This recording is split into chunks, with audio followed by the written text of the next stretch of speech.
আসসালামু আলাইকুম সুপ্রিয় শিক্ষার্থীরা, আশা করি আল্লাহ তাআলার অশেষ মেহেরবানিতে প্রত্যেকেই ভালো আছো।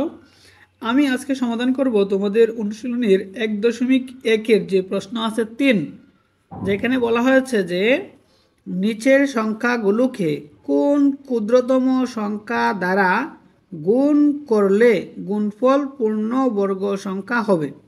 যদি তোমাকে বলা হয় কোন সংখ্যা দ্বারা গুণ করলে, ঠিক আছে, সংখ্যাটি পূর্ণবর্গ সংখ্যা হবে, তাহলে অবশ্যই তোমাকে এই সংখ্যাটাকে মৌলিক উৎপাদকে বিশ্লেষণ করে বের করতে হবে।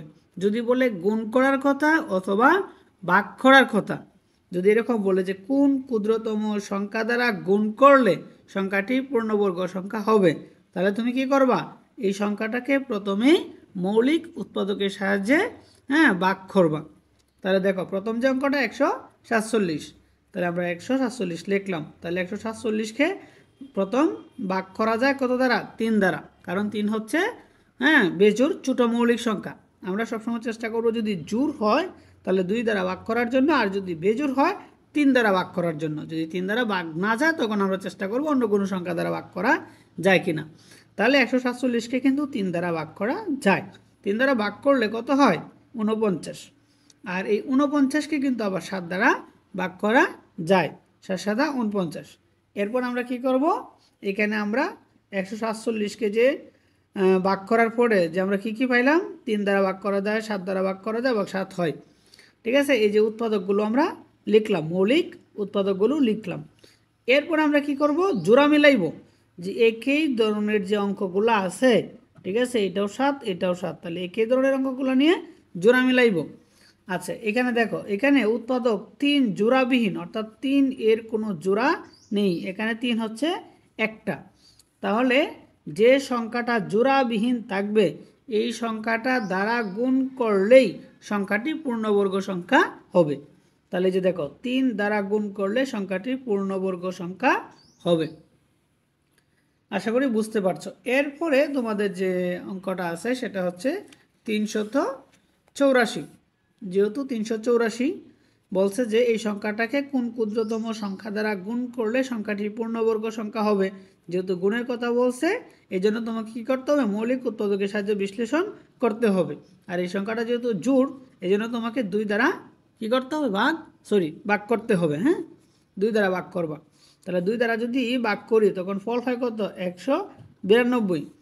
আবার 192 জোড়, তাহলে 2 দ্বারা ভাগ করা যায়। 2 দ্বারা ভাগ করলে 192কে হয় কত? 96।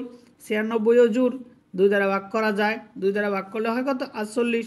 48কে যদি আমরা 2 দ্বারা ভাগ করি তখন হয় 24। এই 24কে যদি 2 দ্বারা ভাগ করি তখন হয় 12। এই 12কে যদি আমরা 2 দ্বারা ভাগ করি তখন হয় 6।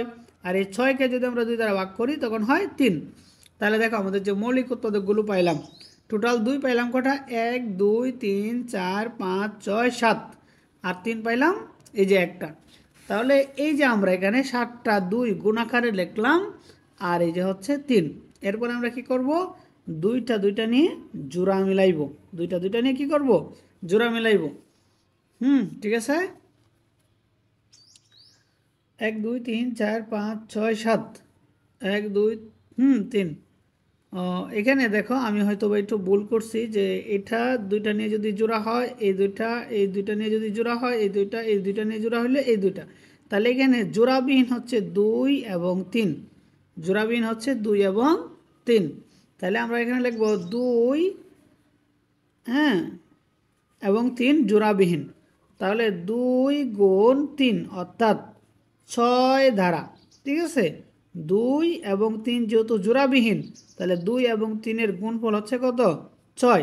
তাহলে 6 দ্বারা গুণ করলে সংখ্যাটি পূর্ণবর্গ সংখ্যা হবে।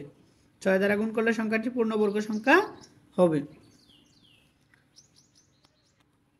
এরপর হচ্ছে তোমাদের গণং 1470। তো এই সংখ্যাটাকে কোন ক্ষুদ্রতম সংখ্যা দ্বারা গুণ করলে সংখ্যাটি পূর্ণবর্গ সংখ্যা হবে। তাহলে যেহেতু জোড় সংখ্যা 1470 জোড়, তাহলে আমরা 2 দ্বারা ভাগ করব। 2 দ্বারা ভাগ করলে হয় 735। আর 735 যেহেতু বেজোড়, আমরা প্রথমেই চেষ্টা করব 3 দ্বারা ভাগ করা যায় কিনা। তাহলে 3 দ্বারা ভাগ করা যায়, হয় কত? 245। এরপর আমরা চেষ্টা করব 245কে 3 দ্বারা ভাগ করা যায় না, ভাগ যায় কত দ্বারা? 5 দ্বারা। 5 দ্বারা ভাগ করলে কত হয়? 49। আর 49কে ভাগ করা যায় কত দ্বারা? 7 দ্বারা। 7 দ্বারা ভাগ করলে হয় কত? 7। তাহলে আমরা এই 1470 সমান সমান যে উৎপাদকগুলো পাইলাম, এই যে 2 3 5 7 7, এগুলো আমরা গুণাকারে লিখব। তো গুণাকারে লেখার পরে আমরা কি করব? একই ধরনের অঙ্কগুলো নিয়ে আমরা জোড়া মিলাইব। তাহলে এখানে একই ধরনের অঙ্ক আছে কটা? 2টা। তাহলে এখানে হলো 1 জোড়া, আর বাকি কিন্তু 2 3 5 আছে একটা করে।